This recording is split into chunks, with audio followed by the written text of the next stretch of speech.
Hello, everyone. Welcome to the Lamond Library. I'm Jessie Williamson. I'm our children's librarian here. Before we begin, we wanted to start with a land acknowledgement. So we would like to acknowledge that Washington, D.C. sits on the ancestral lands of the Anacostans, also documented as the Nacotchtank, and over time neighboring the Piscataway and Pamunkey people. The District of Columbia also shares borders with Maryland and Virginia and connects with lands along the Anacostia and Potomac River. These river systems and the current national parks are where the Piscataway, Pamunkey, Nantego, Nanacoke, Mattapony, Chickahominy, Monacan, and the Powhatan cultures thrived. Today, we are very excited to host a Beyond the Book event with Carole Lindstrom. Carole is the author of both We Are Water Protectors, which we have the art here, as well as her book Autumn Peltier, Water Warrior, we're promoting today, and many others. Carole is a New York Times bestselling and award-winning author of literature for young people and the author of Caldecott-winning We Are Water Protectors, which is our current Beyond the Book, and we are so excited to have her here today. We also want to thank our local bookstore, Politics and Prose, and the DC Public Library Foundation for making this event possible today. Beyond the Book is a library literacy project that supports developing readers aged 5 to 8 and helps them to become successful and joyful readers. The Beyond the Book program is made possible through the generous support of the DC Public Library Foundation, which also donated the copies of Autumn Peltier Water Warrior books for this program. We are also very happy to have the participants from the Smithsonian National Museum of American Indian Educator Workshop who are going to be joining us today via a live stream. And now I'm going to turn it over to Carole, who's going to tell us more about this wonderful book. Thank you so much. What a lovely introduction. And thank you for coming out this morning. And thanks to everybody, to the library, to Politics and Prose, just to all you young little people and big people for coming to listen to me talk this morning. I'm going to just talk to you about my newest book, Autumn Peltier, Water Warrior, which came out in September.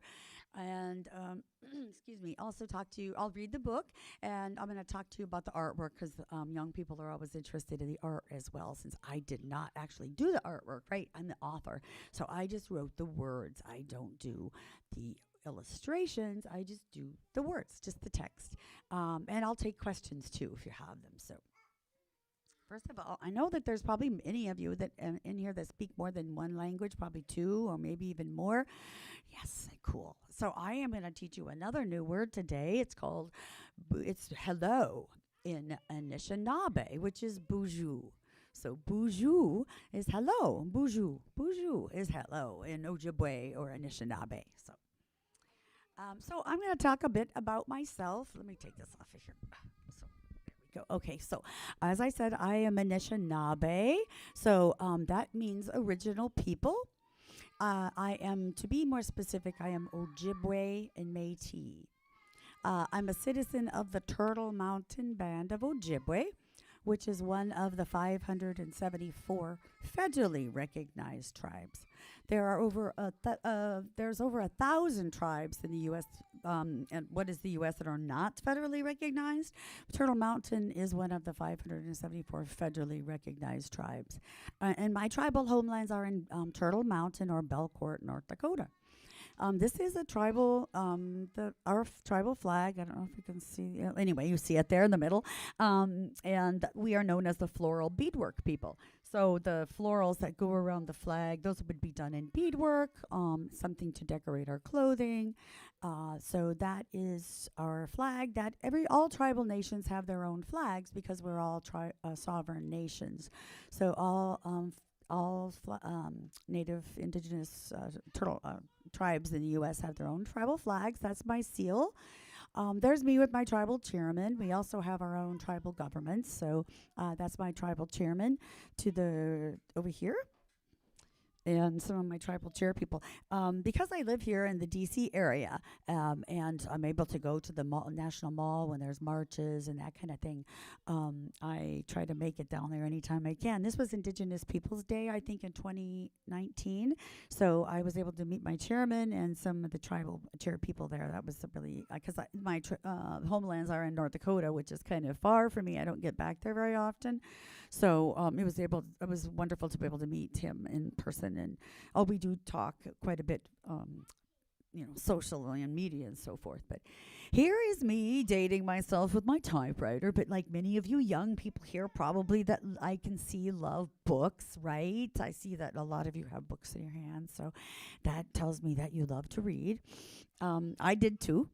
And like you, I started out young with books in my hand. Loved books, loved to read. Was always at the library. It was down the street from my house, so I spent pretty much all day Saturdays and Sundays at the library, just looking at books through the stacks.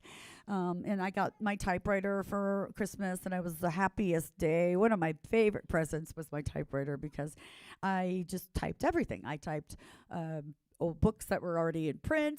Clearly, plagiarism was not a worry of mine back then. I typed cereal boxes. It didn't matter. I just loved words, and I liked to play with words. And just having that typewriter was just really exciting for me. I thought I would be an adult writer when I grew up. I never thought I would write for young people. I thought big people would be just what I don't know. We didn't have all these great genres we have, like picture books and middle grade and YA. When I was a kid, we just had, juvenile fiction, and then you went to adult fiction.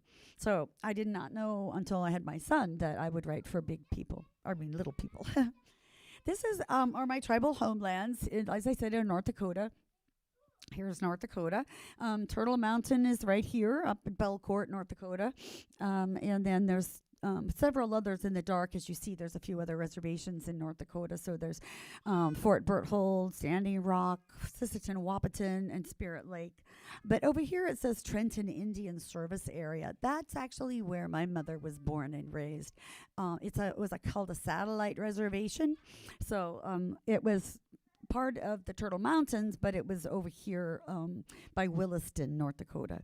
And so that is where my mom was born and raised. And these are my tribal homelands. A lot of rolling hills, a lot of green, a lot of water, a lot of blue sky. Very beautiful. Some of you may know me from this book.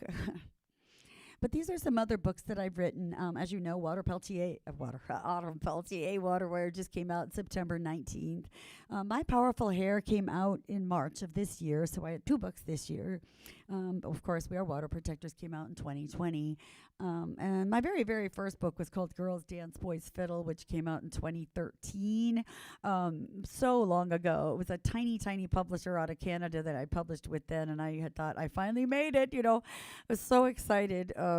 But it wasn't until 2020, 7 years later, that We Are Water Protectors came out. So it's a long time before books, before this business. So it's not something that happens overnight. It's been over 10 years of a lot of hard work that has taken me to get to where I am. So even though that book came out then and I was so excited, it did take a lot longer to have this book come out. But this is another book I had written, Cuthbert Grant, leader of the Métis people. He's a great, I think like 7 great uncles of mine. And then I have a poem and ancestor approved. It's an anthology. But this book, Autumn Peltier, Water Warrior, where did I get the inspiration from this book? Well, what inspired me to write about Autumn was when I was doing research for We Are Water Protectors. And then I learned about Autumn, who was started out at the age of 8 years old to use her voice for the water. And I was just really blown away, really, that she was so young and she was doing so much at your age, many of you here, and soon to be age. And I thought, what a wonderful person, and what an amazing story of someone who didn't have to be 50 or 60 or passed away before, we could read about them. You could actually read about someone, I could write a story about someone your age, young person's age today, and you could see, young people could see that they could do this too, that they could use their voice and be like Autumn and speak up for whatever it is you feel the need to speak up for. In Autumn's case, it was the water. Here's Autumn. This is grandmother Josephine Mandamin. That's Autumn's great aunt, even though she's called Grandma Josephine. That's just her loving name in the community, but she is Autumn's great aunt. So Autumn grew up watching her great aunt also protecting the water, and because in the Anishinaabe culture, in my culture, women are known as the protectors of the water and men are the protectors of the fire. That's not to say that women can't do one and both, or the same men can't do that. That's not what I'm saying at all. It just has meant since time immemorial. It's just something that's been part of who we are, and I think that's kind of maybe why I decided I needed to write about autumn, and why I needed to write We Are Water Protectors, and why I write about water as so much, as it just feels like it's part of who I am. So there's another new word for you today, another Ojibwe word, nibi. Nibi is water in Ojibwe.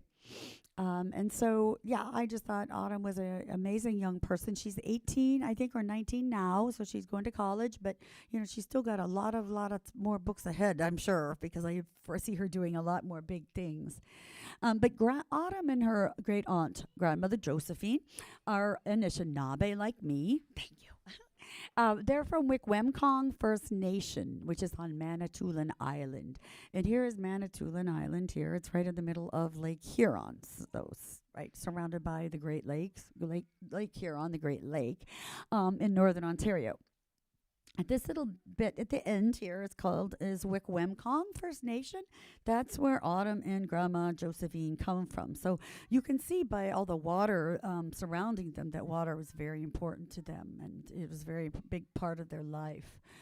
So as I mentioned, when she was 8 years old, she, really started to wonder and understand what Grandma Josephine was doing, and sort of why was she always protecting the water, and why was there a need to protect the water, and why was Grandma Josephine walking around the Great Lakes with a copper pail of water to call attention to the need for clean water.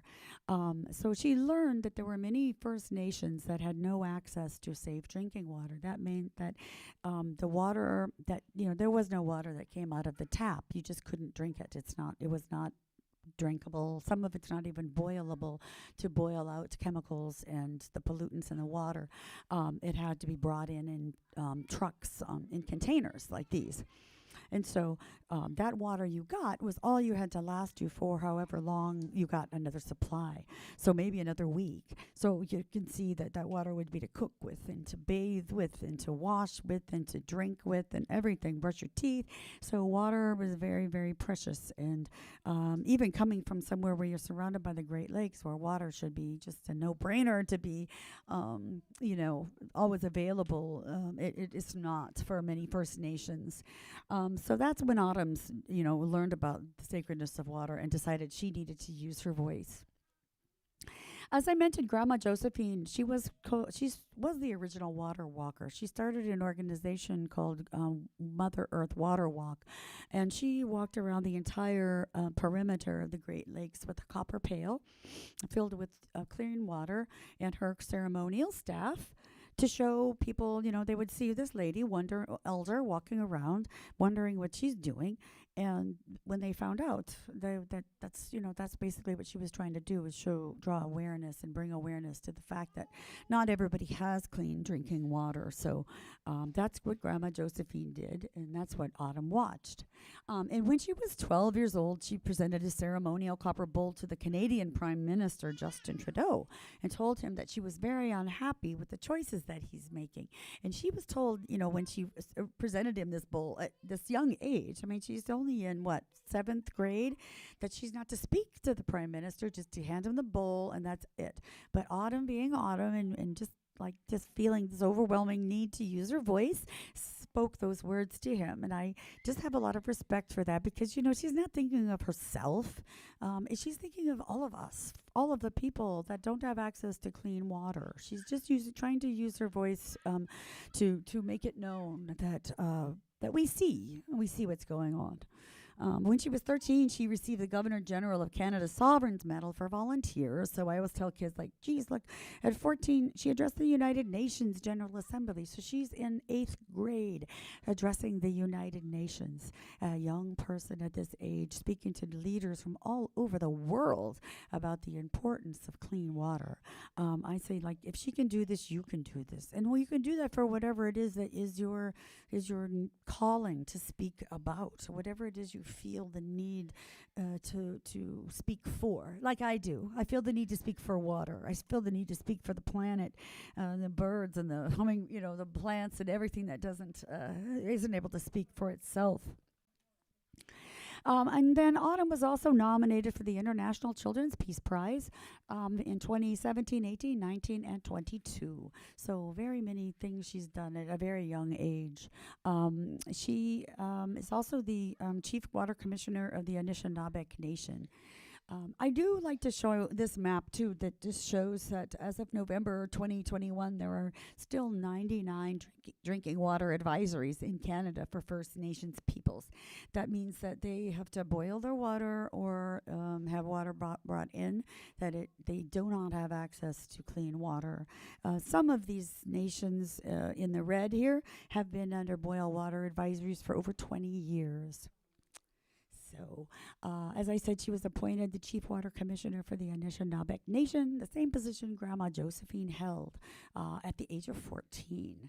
So she meets with different tribal leaders. She speaks nationally and internationally about Indigenous people's rights and water rights, and she's very instrumental in protecting the water in and out of the Great Lakes. So I just thought it was important for young people to see that you could do that too. You're never too young to start using your voice, right? You're never too young. I'm sure you use your voice, right? So now that you know why I wrote the story and what inspired me to write it, I will read you the story, and then I will talk to you a little bit about the artwork and happily take questions. So I just want to also, let me just point out that this is Bridget George's first illustrated, her debut illustrated picture book with a different author. She does have her very own author illustrated book, but this is her first book that she's done with another author. So I think she did a beautiful job. There's also a foreword by Autumn herself in the book. When I wrote this story, because Autumn was 12, I think, when I began the book, she was a minor, and I didn't feel that it was appropriate to tell a story about someone where her mother, you know, where she was alive, so I felt I should ask permission. So I reached out to her mother, and I also realized we're probably related because I have Peltier in my family tree too. So, yes, she said it was wonderful. She would love to have a book about Autumn, and Autumn so kindly offered to write a little foreword at the beginning of the book. So, I am Nibby. I have a spirit. I have feelings. I remember. For a very long time, all life on earth cared for me, looking 7 generations into the future to make sure I was pure and clean for their children's children. I remember how the Anishinaabe cherished me, loved me. Speak for the water. Sing for the water, dance for the water. Over time, more people came, diminishing their voices, drowning out their message. Those people didn't care for me, didn't cherish me, didn't love me. As my voice grew quieter, the women who cared for me were forced to get louder. And then I met Grandma Josephine. I remember her touch, the ripple. She walked miles and miles around the Great Lakes, carrying my spirit in her copper pail, so people would see her and see me. The 7th generation is creating a sea of change. It was a soft voice at first, like a ripple, but with practice, it grew louder. When Grandma Josephine journeyed on to the spirit world, Autumn, her great niece, began to use her voice for me. Autumn is the seventh generation. She honors me through ceremony, offering up asima and prayers for my health and well-being. I know Autumn, and Autumn knows me. Speak for the water, sing for the water, dance for the water. When she saw signs that read, "Stop, water not safe, to drink, to wash, to touch," she summoned her courage and confronted the people who made decisions, telling them she was unhappy with their choices, telling them that I am precious, telling them that without me, there would be no life, there would be nothing. Her ancestors knew that as the seventh generation, Autumn would one day raise her voice. Though she began in her great aunt's footsteps, Autumn is blazing her own path for me. Speak for the water, sing for the water, dance for the water. For the next 7 generations, for healthy animals and plants, for you, for me. With Grandma Josephine guiding her and the women who came before her, Autumn visited different indigenous communities. She met leaders from all over the world, speaking out loud and strong for me. Like a ripple in a vast sea, people are beginning to wake up and listen. But I need all of you now to grow the ripple into a tidal wave. Be like Autumn and Grandma Josephine. Leave good footprints for me. Speak for the water, sing for the water, dance for the water. What will you do for me?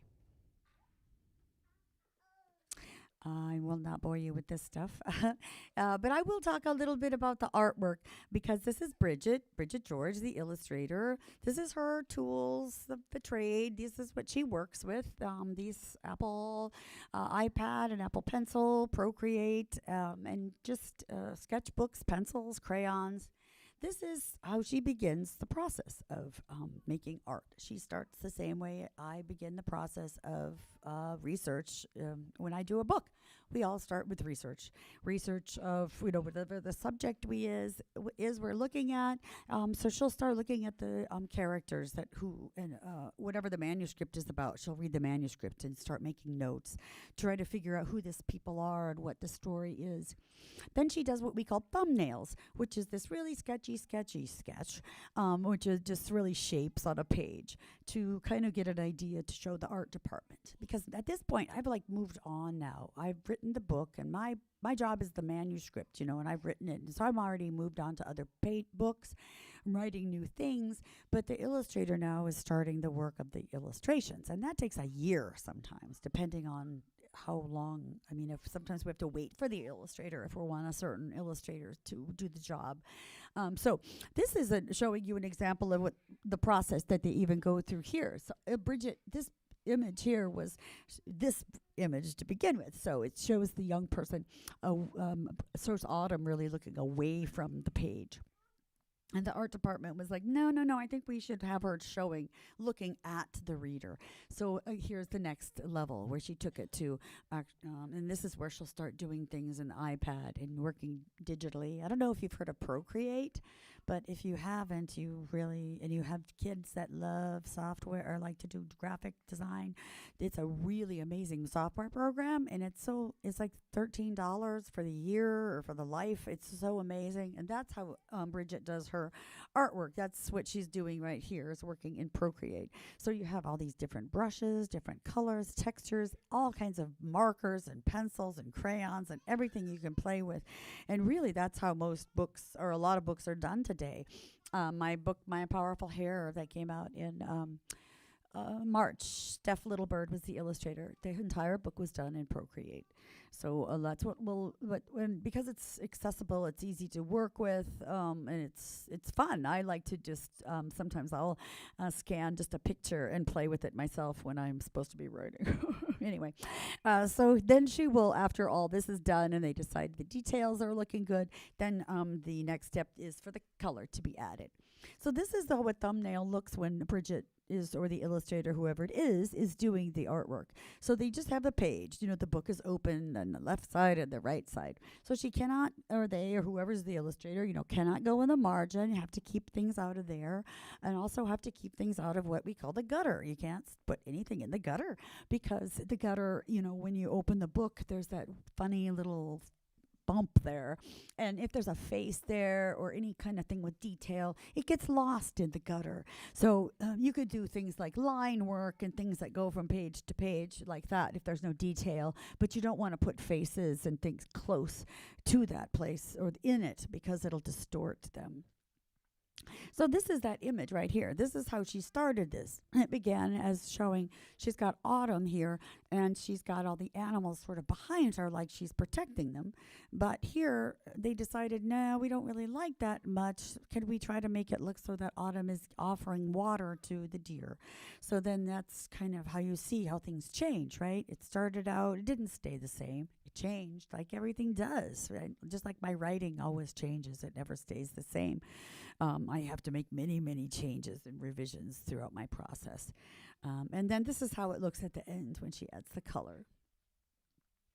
So this is all the same thing she'll do, like what Bridget did. She started doing research on Autumn and noticed every time that she spoke, she was always dressed in her regalia. So she decided that she would want to dress Autumn the same way in the book. So she also had to start looking at facial expressions, right? Because, Autumn can't look the same all the time. Sometimes she's going to be happy. Sometimes she's going to look determined. Sometimes she may look sad. So that's when Bridget starts playing with facial expressions as well for the characters. Then here she'll be working with the color and adding color and details. And I think these two are the ones that ended up being actually in the book. And same with Grandma Josephine. Bridget did the same thing here. She does research on Grandma Josephine, and she noticed that when Grandma Josephine was doing anything for the water, most of the time she always had that red jacket and black pants on. So Bridget decided that that's how she wanted to portray Grandma Josephine. So she's doing the same thing here. She's like working on different facial features and trying to get the faces of expressions down of how Grandma Josephine would look, depending on whatever emotions she needed to portray. And these are usually these little rectangles in yellow here are usually art department blippies, notes from the art department to telling the illustrator that you need to do this, or the comments here and there. So this comment was something about the eyes, for instance, that felt that the eyeballs were a little too large. And so here's the next scene. You can see when it's done more appropriately, the eyes are more in proportion to the face. And also she's added in the woodland florals into the skirts. And so it's giving it more depth and detail, a dimension. And this is the image that Bridget used for the cover. She loved this picture of Grandma Josephine and Autumn together, and she decided this was her interpretation of that picture. And that's basically it. If you have any questions, I would be happy to take them.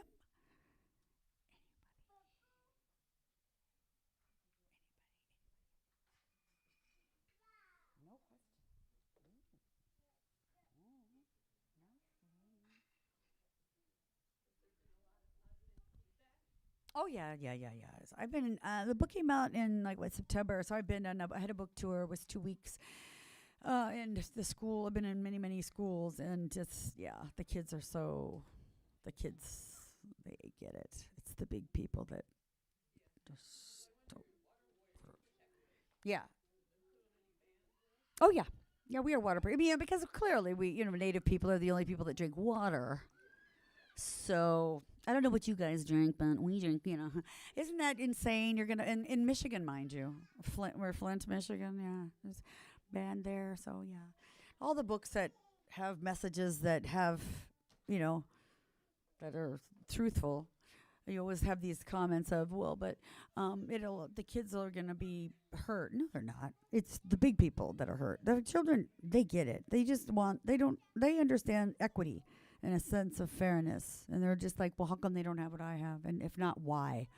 But the big people are, well, there's a reason why because they don't pick themselves up by the bootstraps and blah, blah, blah, blah, blah, you know, and then you got all that gibberish in there from the big people. And it's like, clearly the president should be able to be 5 years old, because that is the age when the brains are really there, and then stop by the age of 30, for heaven's sakes.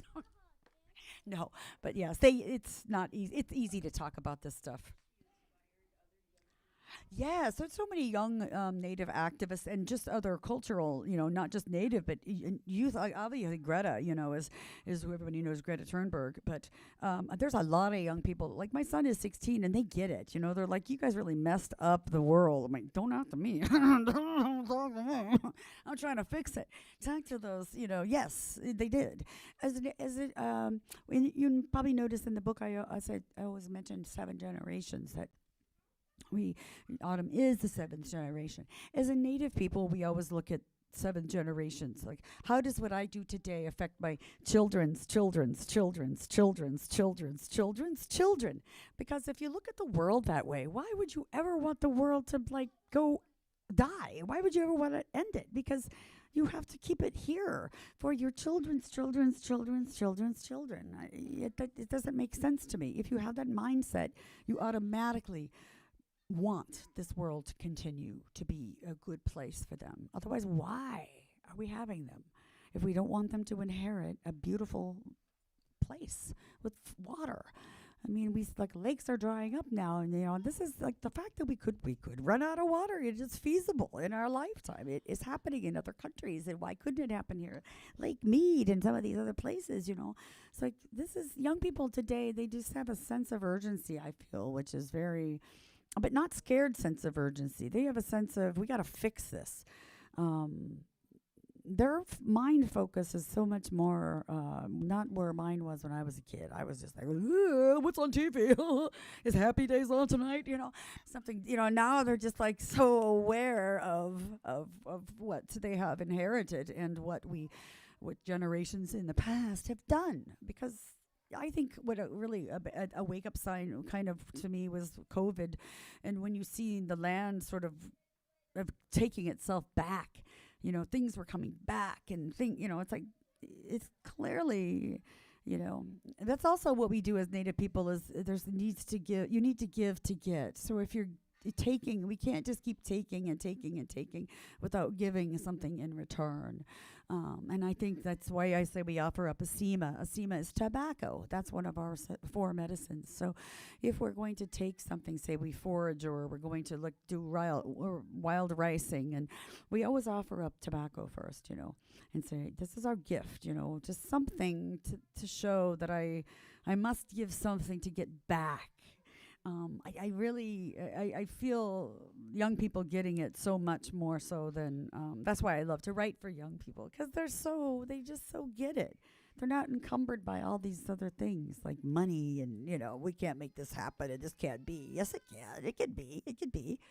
We just don't want it to be. Young people want it to be, because they don't think about that other junk, So I babble a lot. So anyway, thank you. Oh, yes, a question? Yes, my sweet. What? Why do I like writing? Oh, wow, that's a really good question. Do you like writing? Do you like reading? Yeah. Well, first it starts there. So with me, I was probably your age, maybe even younger, and books were everything. They still are. I go to the library about 3 or 4 times a week. I just loved books so much, and they were always with me. It's such a big part of my life that I felt like as I got older, I wanted to tell stories. I couldn't stop. They kept coming to me. And I'm like, oh, I could do that, but maybe I could tell this story instead. So then my mind just made up all these things. So then I realized when I had my son who's 16 that I love writing for young people. It's just something about writing for the younger people just clicks in my head. So I like to write. Maybe one day you'll like it too. Sometimes I don't like it. Sometimes I sit behind the computer and go, oh, I don't know I'm doing? Like most days I do that. But, that's part of being a writer is going, I can't do this. What am I doing? And just continuing on and making a lot of mistakes. Because I've got tons of things I've written that I would never show anybody. They're terrible. But that's also part of how I got to be where I am. Because if I hadn't written all that junk, I wouldn't be here. So junk is good. We have to write junk to get better. Good question. Anybody else? Yes. Well, you know what? I don't actually. How did I get into drawing? Well, you know what? I do draw. I do actually have an architecture background, so I do architectural kind of drawing, but I'm not the artist of the book. I don't do the artwork. I do the words only. So I just play with words. That's all I do. I don't do the art. So does that help? Yeah, thanks. Anybody else? Oh, yes.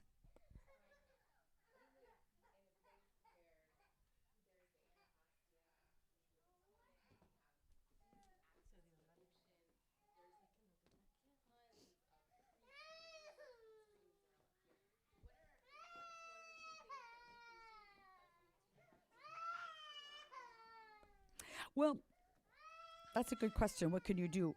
Because you do have a lot of access. Well, I think reaching out to like some of the organizations, like there are some, I think like Anacostia Waterways, or there's some things that, and seeing how maybe you could help or volunteer, because like young people, they always ask, and yes, not littering and polluting and all that is important too, but like I always tell, kids like, and it's like all it's like veins in your body, all the water is connected. It is all connected to the oceans, and so whatever you do to the water in that lake is going to flow into their water bodies. So I think sometimes children don't they into looking a little bit deeper into that, like where does the water come from? And how does it get to me? And like it doesn't just come out of the faucet. Where does it come from, and how does it get there? And what do they have to treat it for? Why are they treating the water? And how was, just all that stuff about the land, and how was the water treated prior to colonization? And, knowing all those things, I think helps to understand how we've gotten to where we are, because a lot of that has to do with industrialization and just polluting and chemicals and farming and agriculture. A lot of the reservoirs, the reason why they're so polluted is agricultural runoff, algae problems, algae blooms because of agriculture. And young people today, I meet them in colleges even, and they're like coming up with these brilliant ways to make devices and things that are made out of, like, I forget what it's called, some kind of a charcoal, but it actually sucks the algae out of the water. And I'm like, those are the people we need in the world. Like, they find out these things and then they find a solution to those problems. But if they aren't taught these things to begin with, their mind, why would they ever make a solution? So when this was at Bowling Green State University, and this young person was talking about that, and I'm like, you are brilliant. I'm like, I love this. I know you're going to do something big with this. Like, those are the kind of, just knowing the intricacies more about, like, and water, how precious is it? And what happens to countries when they don't run out of water? And how feasible is it that we could? It is. Like, look at Lake Mead. There are, some places even have, certain countries do for sure, have water rationing. You can't, imagine here we can't get people to do anything. So imagine having to ration water when you see people watering lawns. And I'm just like, why, when people could need to drink that, are you wasting it on grass?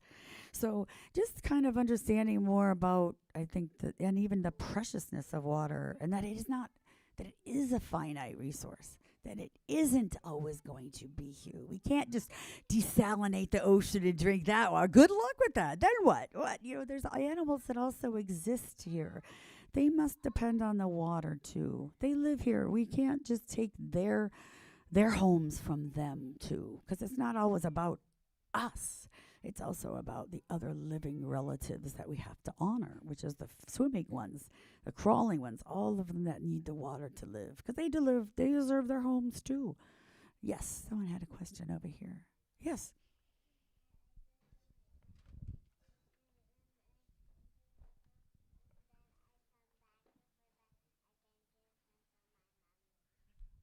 What was it? You do writing in school. Oh my goodness. I'm so proud of you. How old are you? Whoa! Maybe you could do some of my writing for me. Ah, wow. I'm proud of you. Must love books, huh? I can tell because you're here at the library. I did too when I was your age, you know. And there's the sign there that you might grow up to be an author one day. Ho ho! Ooh. I hope you do. I'm glad to see that you like to write. Writing's kind of hard sometimes, yeah, to put your emotions and feelings on the page. But I'm proud of you for doing it. I'm glad you keep doing it. Don't stop, okay? Promise. Never stop. Okay, awesome. Good. Thank you. Yay. Anybody else? Questions? Yes.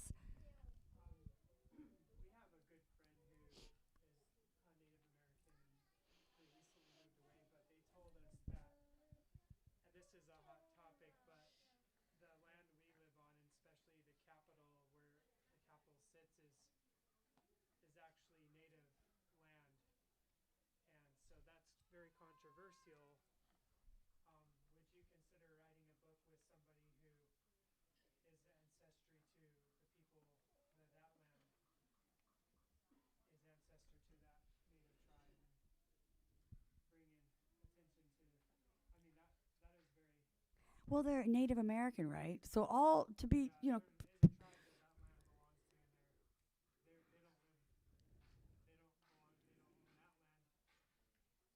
because you know, to be honestly, completely honest, it's all stolen land, right? The whole United States, Canada, it's all stolen land. It's all native land. Everybody's guests, some unwanted guests, but guests nonetheless. So, yeah, I mean, Native people consider, you know, this is all, it is all native land. And so I don't know what, are they two different tribes that are fighting over the land? Or? Oh, see, federal, that's a,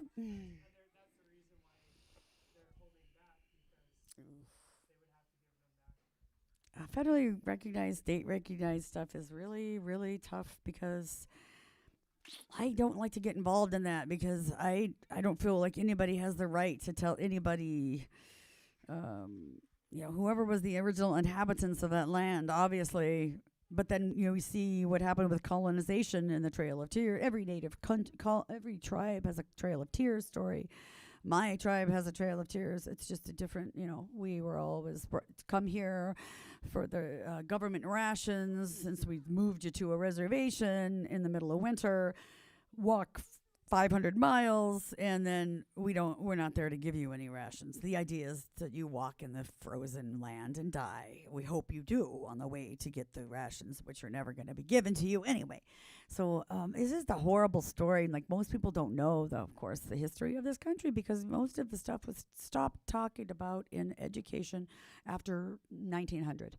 It's like everything after 1900, as far as education is concerned, we just went away. Because people have said to me, "Oh, I thought we killed you all." I'm like, "Oh no, you're sorry, you missed me." Who says that to people? But people do. So like they don't understand that Native people are still here. We've always been here. We've never gone away. We just had to hide because a lot of people don't like us. Still don't. But that's the history, and you can see by the banning of the books. It's like you can try all you want, and people say to me, "Well, does that bother you?" Like my people have been banned since you all came, so I'm just fighting the fight, and I'm gonna keep fighting it because these books are needed. They're necessary. Children want them. This is the truth. This is the history of this country.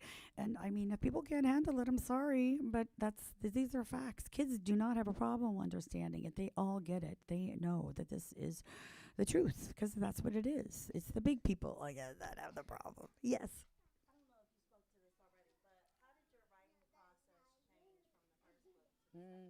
How did my writing process change from the first book to the second? That's a good question. When I very first started writing, like nobody wanted the books that I wrote. Like Girls Dance, Boys Fiddle was my very first book that published in 2013. And when I very first started showing these books to publishers back in like 2008, maybe when I started to write, they all said, no. These books are not to the trade. They are too niche. And they'll never sell because not everybody wants to read these books. So I was like, okay, well, I can't write these kind of stories that I want to write about people and my life and my culture, because no one wants them. So I started writing about tooth fairies and, just anything that was mainstream, so that because I wanted to write for kids. And I felt like whatever I do, if I can just write for kids and then get into a publisher, maybe I can do what I want to do one day.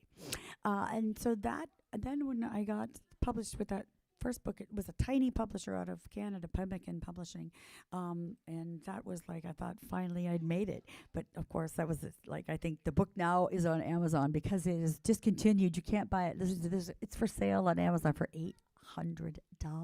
Lord, please don't buy that. But I'm like, the book is selling for more than on my advance. Okay, so that is a hoot. But the publisher was gone under over the pandemic. But We Need Diverse Books happened in 2013, and the world changed. And then everybody went, oh, scratch. Oh, maybe we do need diverse books. Oh, maybe there are people in the world that are not all the same. And the same publishers that told me then that they would not publish my books also publish my books. And they don't know that. I haven't told them it, by the way, about 10 years ago. Remember when you told me that my books would never sell to the trade? Well, guess what? They do. So, book bans mean nothing if you just, like I tell young people, just keep at it. You just got to keep with whatever your passion is. And you can't let people tell you no. If you do, let them tell you no if they want to. I just use it as fuel to keep going. So, yeah. So, good question, though. Yeah. Sweet.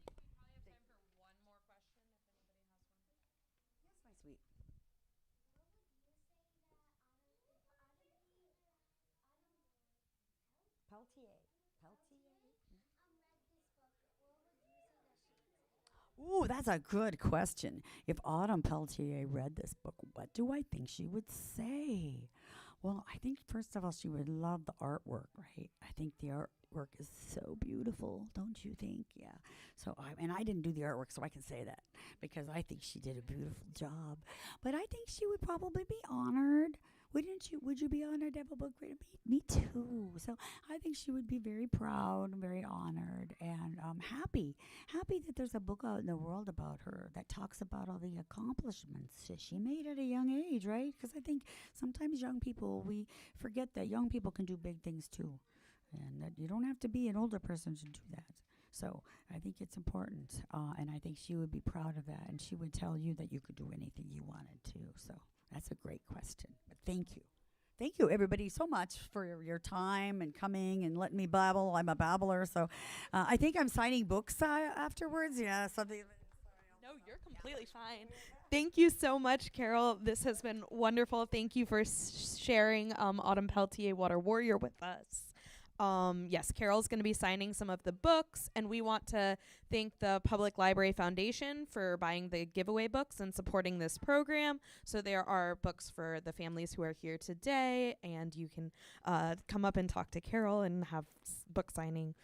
But thank you all so much for coming. And let's give Carole one final round of applause.